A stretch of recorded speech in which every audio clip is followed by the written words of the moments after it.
Now we are back. इतने दिन बाद आपकी वीडियो बन रही है और ये वीडियो जो है वो डायरेक्टिंग चैप्टर से रिलेटेड है।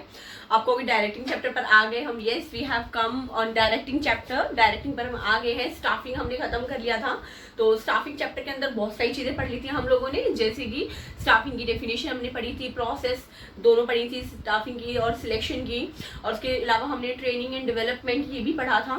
तो आई थिंक ये चीजें तो आपको समझ में आ गई होंगी। रिक्रूटमेंट अच्छे से पढ़ा था हमने, थोड़ा सा रिकॉल करने के लिए मैं बोल रही हूँ आप लोगों को ताकि याद रहे। I am very smart. तो ठीक है, कोई बात नहीं। तो अब हम डायरेक्टिंग को देखेंगे। डायरेक्टिंग क्या है? बेसिकली जब आप लोगों ने काम पर बंदों को लगा दिया है, ठीक है, यू हैव फाइनली देख लिया है आपने कि कौन सा बंदा चाहिए था और आपने उसको चूज कर लिया है, but you need to tell him or her कि आपने करना क्या है। ठीक है, आप उसको बताओगे कि आपने ये वर्क करना है, आप उसको गाइड करोगे, आप उसको मॉनिटर करोगे, साथ साथ ये सारी चीजें सुपरवाइज करने में आ जाती है। उसके अलावा आप क्या करोगे कि काम करते हुए बंदा अगर डीमोटिवेटेड फील कर रहा है, मन नहीं लग रहा काम में बंदे का, तो आप क्या करोगे? उसका मोटिवेशन लेवल हाई करोगे, उसके साथ में कम्युनिकेशन करोगे, है ना। तो ये जितने भी एक्शंस आप परफॉर्म करते हो ये डायरेक्टिंग के अंदर आते हैं। मतलब इसको आप बड़ा चैलेंजिंग होता है डायरेक्टिंग करना, क्योंकि we are dealing with human beings. तो बड़ा ही चैलेंजिंग काम डायरेक्टिंग, और डायरेक्टिंग को हम लोग पढ़ रहे हैं तो ये हमारे लिए तो और भी चैलेंजिंग है, but still it is very very easy. मैं तो इसे ईजी ही बोलूंगी। क्यों? क्योंकि डेली लाइफ से रिलेटेड चीजें इसके अंदर है। कुछ ऐसा नहीं है कि बड़ी ही टेक्निकल टर्म्स हैं या आपको समझने में प्रॉब्लम होगी। No, very easy to understand because it deals with life, है ना, लाइफ से रिलेटेड है, तो it is actually very easy. तो ज्यादा बातें ना करते हुए चैप्टर को आगे बढ़ाते हैं कि सबसे पहले डायरेक्टिंग चैप्टर के अंदर हम देखते हैं कि उसकी डेफिनेशन क्या होती है डायरेक्टिंग की। तो directing is basically that function of management in which we guide, instruct, monitor, supervise, motivate, communicate with employees. किस लिए? To achieve organisational goal, organisational goal को अचीव करने के लिए।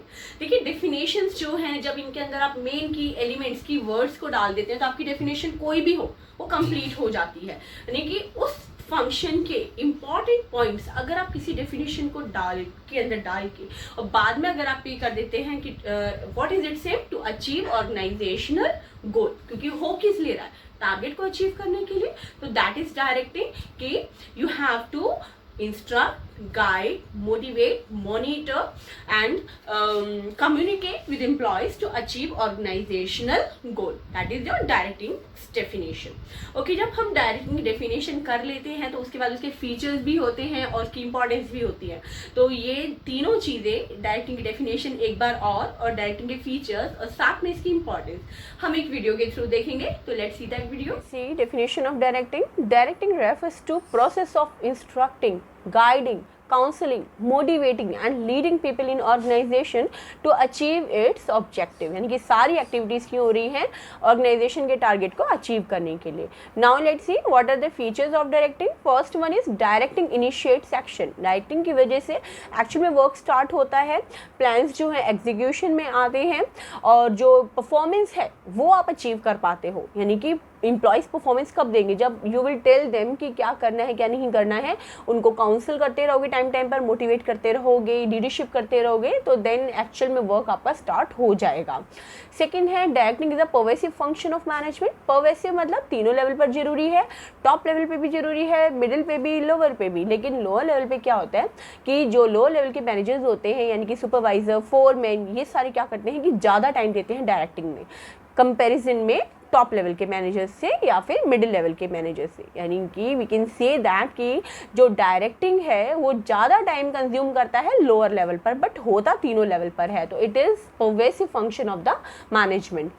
Third one is directing is a continuous process. Yes, directing जो है continuous process है। आप ऐसे नहीं कर सकते कि you just sit back and relax after giving instructions देने के बाद आप ऐसे नहीं कर सकते कि आप बैठ जाओ भाई बस मेरा काम हो गया। नो, आपको लगातार मॉनिटर करते रहना पड़ेगा, आपको सुपरवाइज करते रहना पड़ेगा, आपको लीडरशिप करती रहनी पड़ेगी, मोटिवेशन करते रहना पड़ेगा। तो you can't sit back and relax.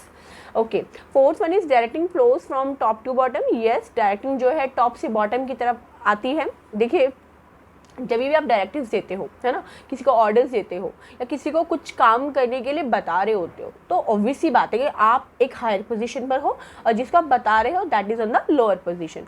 तो डायरेक्टिंग कभी भी नीचे से ऊपर की तरफ नहीं जाएगी, it will always flow from top to bottom. तो इस चीज़ का आपको now let's see the importance of directing. Directing की इंपॉर्टेंस हम देख लेते हैं। देखिए डायरेक्टिंग की इंपॉर्टेंस है सबसे पहले जो आती है that is it initiates action. वही सेम है फीचर्स वाला कि एक्शन स्टार्ट हो जाता है, वर्क स्टार्ट हो जाता है, परफॉर्मेंस आपको मिलनी स्टार्ट हो जाती है डायरेक्टिंग की वजह से। सेकेंड है integration of employees efforts. Yes, जो एम्प्लॉयज़ होते हैं they are doing their work, अपना वर्क कर रहे होते हैं और उनके आगे अपने अलग अलग जो है उनको ऑब्जेक्टिव मिले हुए होते हैं, स्मॉल ऑब्जेक्टिव्स मिले होते हैं, स्मॉल स्मॉल टारगेट्स मिले हुए होते हैं, लेकिन वो सारे स्मॉल टारगेट्स मिलकर अल्टीमेटली ऑर्गेनाइजेशन का एक बड़ा ऑब्जेक्टिव बनते हैं। तो उनके एफर्ट्स को इंटीग्रेट करना, इंटीग्रेट मैंने आपको कई बार बताया है मिलाना, ठीक है, तो उनके एफर्ट्स को मिलाने का काम, उनके एफर्ट्स को मेन ऑब्जेक्टिव की तरफ ले जाने का काम डायरेक्टिंग करता है। Third one is guidance to employees. Yes, employees को गाइडेंस मिलती है, उन्हें क्या करना है क्या नहीं करना है, उनका एक्चुअल पोटेंशियल क्या है और उस एक्चुअल पोटेंशियल को कैसे अचीव कर सकते हैं, कहीं वो अंडर परफॉर्म तो नहीं कर रहे। तो ये सारी चीज़ें डायरेक्टिंग का पार्ट होती है। Fourth one is introduction to the change. Yes, आप लोग जानते हो कि जो चेंज है ना उसको हर कोई रेजिस्ट करता है, मना करता है कि नहीं चेंज नहीं आना चाहिए, हम कंफर्टेबल हैं।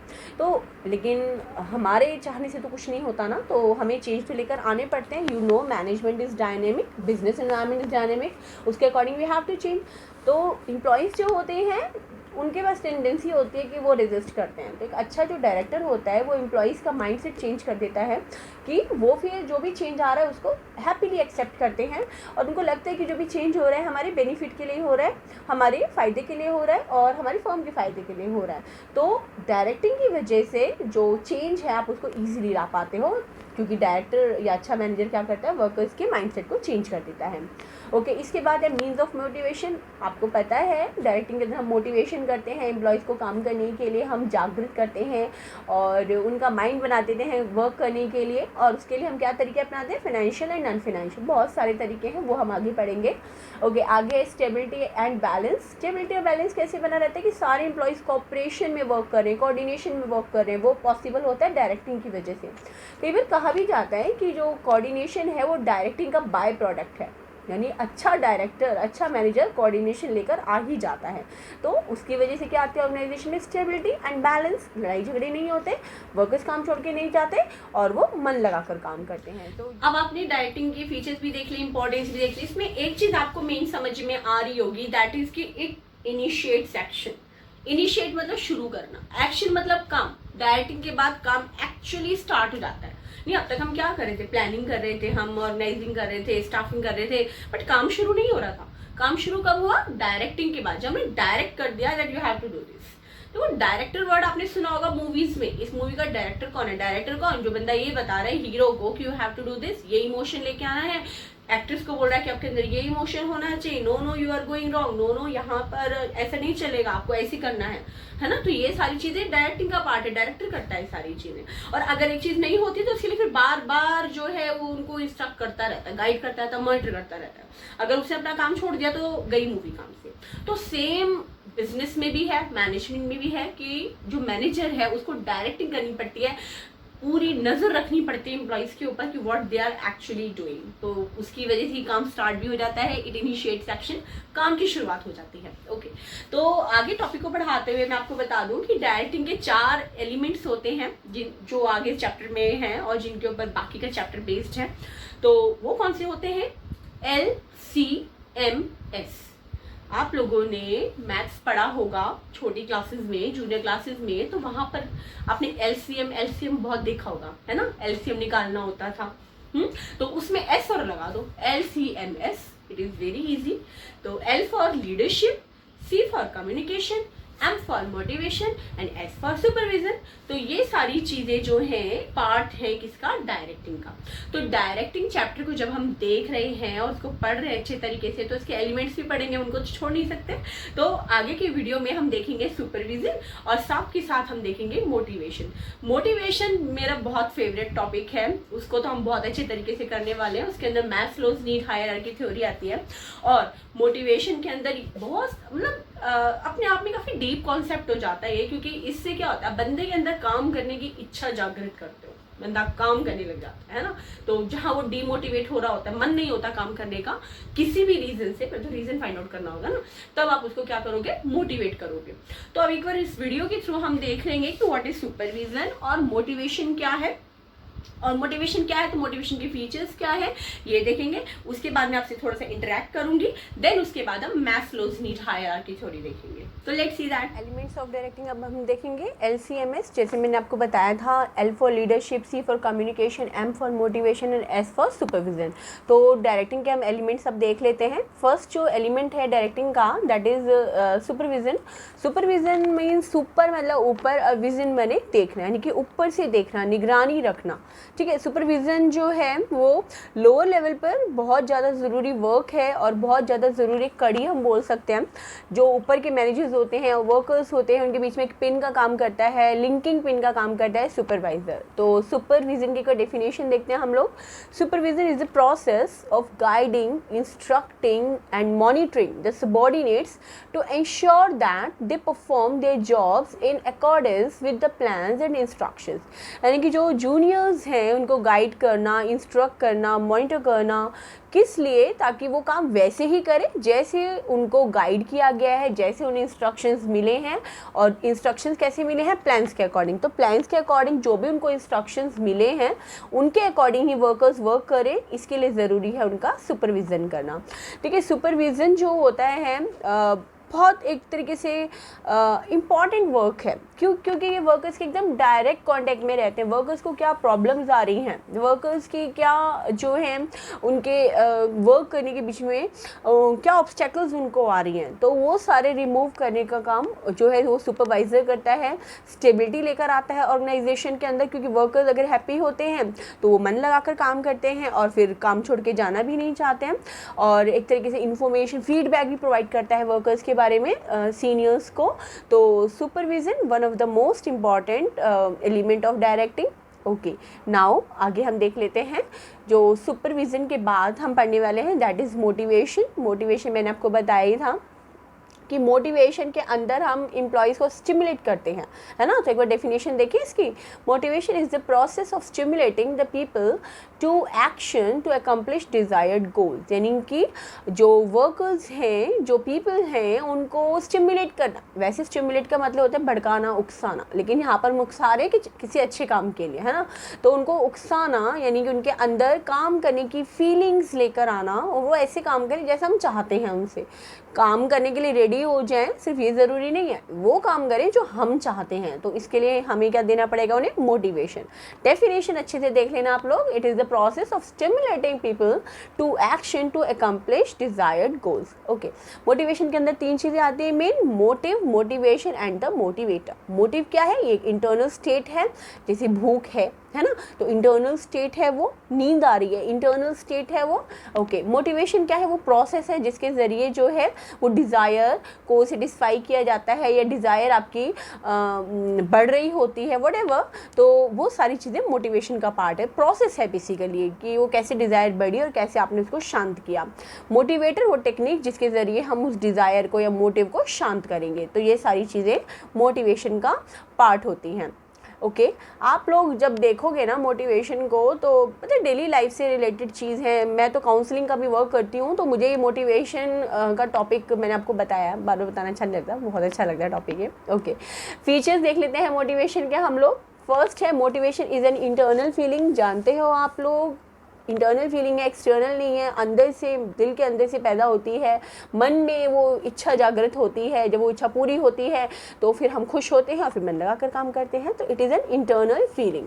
सेकेंड है, motivation produces goal oriented behaviour. Motivation हम दे रहे हैं किस लिए, ताकि गोल ओरिएंटेड बिहेवियर हो, है ना, ताकि टारगेट अचीव हो। थर्ड है, motivation is a complex process. Yes, complex है, रीज़न क्योंकि भाई हम मोटिवेट करें ह्यूमन बींग्स को, और दे आर कॉम्प्लेक्स, अपने आप में ही बड़े डिफिकल्ट हैं। हेट्रोजेनस है पहली बात तो, अलग अलग टाइप के लोग हैं, कैसे सबको मोटिवेट करें, एक तरीका नहीं हो सकता उनको मोटिवेट करने का। तो yes, it is a complex process. Complex मतलब डिफिकल्ट, पता ही आप लोगों को। Motivation can be either positive और नेगेटिव। मोटिवेशन पॉजिटिव भी हो सकता है, नेगेटिव भी। पॉजिटिव मीन्स हमने किसी को रिवॉर्ड दिया, उसकी तारीफ करी है ना, कमीशन दिया, और उसको हमने क्या किया कि सैलरी उसकी इंक्रीज़ कर दी, इसके अलावा मोबाइल का बिल पे कर दिया, है ना, तो ये पॉजिटिव मोटिवेशन, अच्छा लग रहा है बंदे को।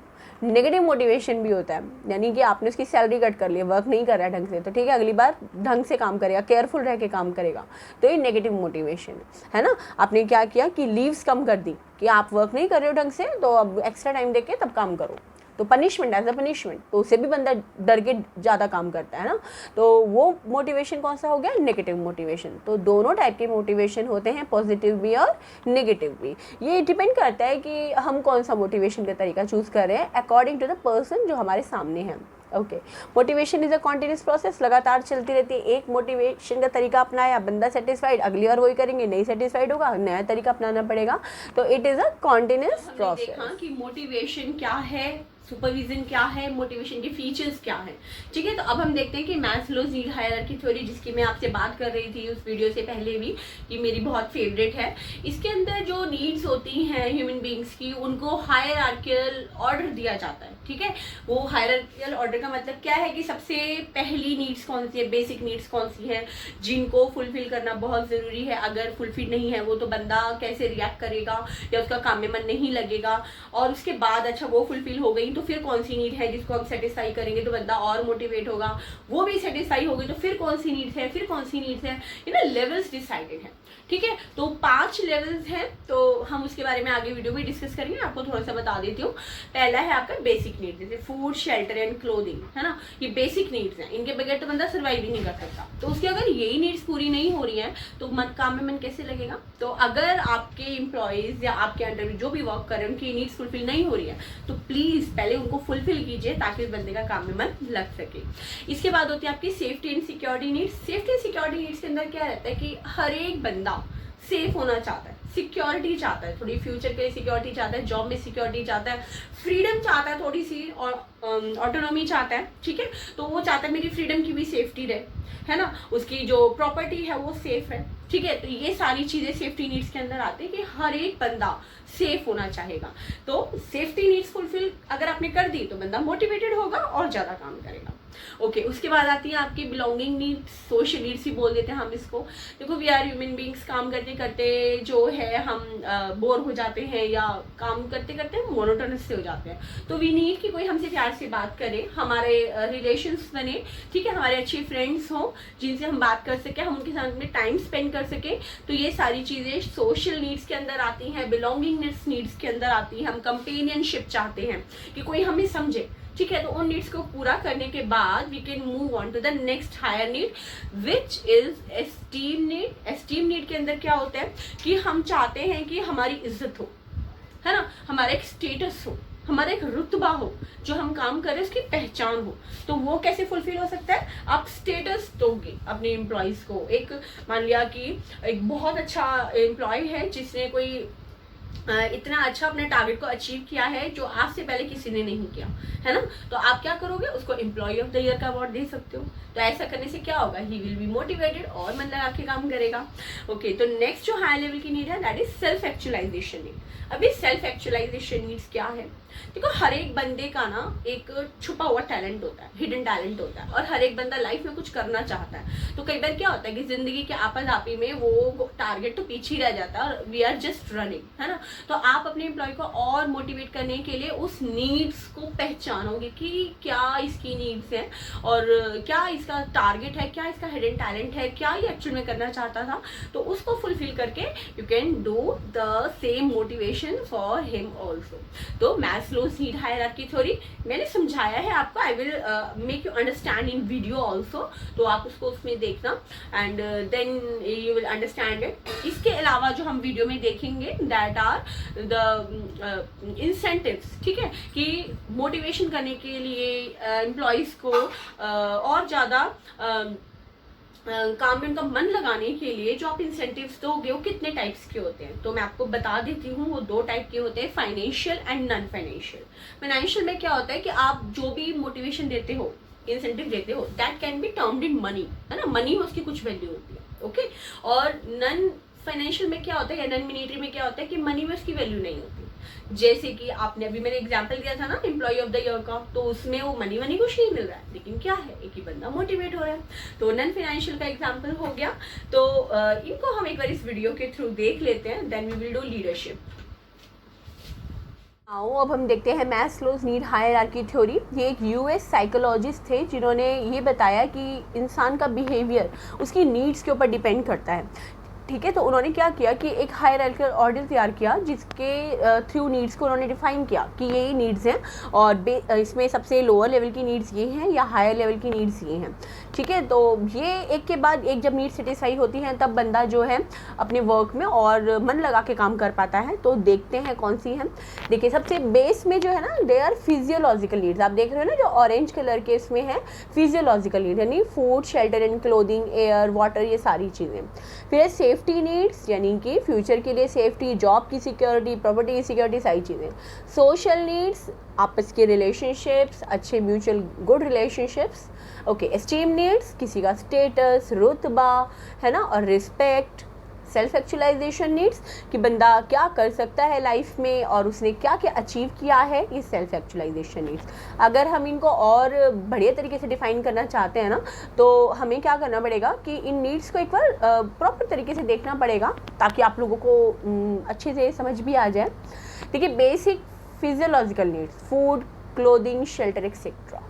Okay, safety and security needs, job security, freedom from fear and threat, safety in personal life and safety of personal life and property. Social needs, love, affection, sociability, belongingness or affiliation. Fourth, esteem needs, status, recognition and respect from others. जब सामने से हमें इज्जत मिलती है तो हमारी esteem needs का पार्ट होता है। Self actualization needs, growth opportunity, challenging job, sense of fulfillment, ये सारी की सारी चीज़ें आपकी सेल्फ एक्चुअलाइजेशन नीड्स के अंदर आती हैं। खास बात ये है कि अब अगर आप किसी को सेटिस्फाई करना चाहते हो, किसी को मोटिवेट करना चाहते हो, तो पहले आपको बेसिक नीड्स देखनी पड़ेंगी फुलफिल है या नहीं है। ठीक है, food, clothing, shelter and all that, वो फुलफिल है तो बंदे को और मोटिवेट करना है, then you will move on to the safety needs, है ना। फिर वो भी फुलफिल हो गई है, बंदे को और मोटिवेट करना है, then you will go to social needs, वो भी फुलफिल कर दी है, फिर और मोटिवेट करना है, देन एस्टीम, देन उसके बाद फिर सेल्फ एक्चुअलाइजेशन नीड्स। तो ये हायरार्की थी नीड्स की, इनको समझना इट्स वेरी इंपॉर्टेंट। आगे हम इंसेंटिव्स देख लेते हैं कि मोटिवेशन की हम बात कर रहे हैं। ठीक है, नीड्स की बात कर ली हमने, तो लेकिन करेंगे कैसे मोटिवेट। तो पहले इंसेंटिव्स देख लेते हैं कौन से होते हैं। दो टाइप के, financial and non financial. Financial incentives are associated with monetary और financial benefit to the employees. Monetary या financial benefit से related है जिनको मनी में हम मेजर कर सकते हैं। Non financial at the same time कि incentives which are not measurable in terms of money, जिनको मनी में आप मेजर नहीं कर सकते हो। तो फाइनेंशियल के अंदर क्या क्या आते हैं देखें। पे एंड अलाउंस, पता ही आपको, सैलरी जो भी बंदे को आप दे रहे हो, जो भी अलाउंस वगैरह अलाउंस जो होते हैं, जैसे डेरेंस अलाउंस होता है, HRA होता है ना, ये सारी की सारी चीज़ें मनी में से मेजर कर सकते हो। सेकेंड आपका प्रोडक्टिविटी लिंक्ड वेजेस। अब ये प्रोडक्टिविटी लिंक्ड वेजेस कैसे हैं, कोई बंदा ज़्यादा प्रोडक्टिव है, अच्छा वर्क कर रहा है तो ज़्यादा सैलरी, है ना, कम वर्क कर रहा है कम सैलरी, तो जो प्रोडक्टिविटी लिंक्ड वेजेस होते हैं वो भी फिनेंशियल इंसेंटिव्स के अंदर इंक्लूड होते हैं। Okay, third one is bonus. Yes, bonus आपको पता है, सेम सैलरी जो है वो बढ़ के अगर मिलती है तो एक्स्ट्रा सैलरी मिलती है, तो दैट इज़ बोनस। तो बोनस से भी आप मोटिवेट कर सकते हो। फिर है प्रॉफिट शेयरिंग, कंपनी ने अच्छा प्रॉफिट अर्न किया, कोई प्रोजेक्ट पे वर्क करने पर बहुत ज़्यादा आपको इंसेंटिव्स मिला है, बहुत अच्छा प्रॉफिट आपने अर्न किया है, तो आप प्रॉफिट शेयर कर सकते हैं अपने वर्कर्स के साथ में। फिर है को पार्टनरशिप और स्टॉक ऑप्शन। आप क्या कर सकते हो कि अपनी कंपनी के शेयर्स अपने एम्प्लॉयज़ को कम रेट्स पे प्रोवाइड कर सकते हो ताकि उनके अंदर ओनरशिप की फीलिंग भी आएगी और साथ के साथ वो कुछ अर्न भी करेंगे। फिर है आपका पर्क्स एंड फ्रिंजेस भी बोलते हैं बेटा इनको। इसके अंदर हम क्या करते हैं कि जो एम्प्लॉयज़ हैं उनके मोबाइल के बिल्स पे कर सकते हैं, उनको रहने के लिए घर प्रोवाइड कर सकते हैं, उनके बच्चों के लिए एजुकेशन हम दे सकते हैं। तो ये सारी चीज़ें फिनेंशियल में यानी कि मनी में हम मेजर कर सकते हैं।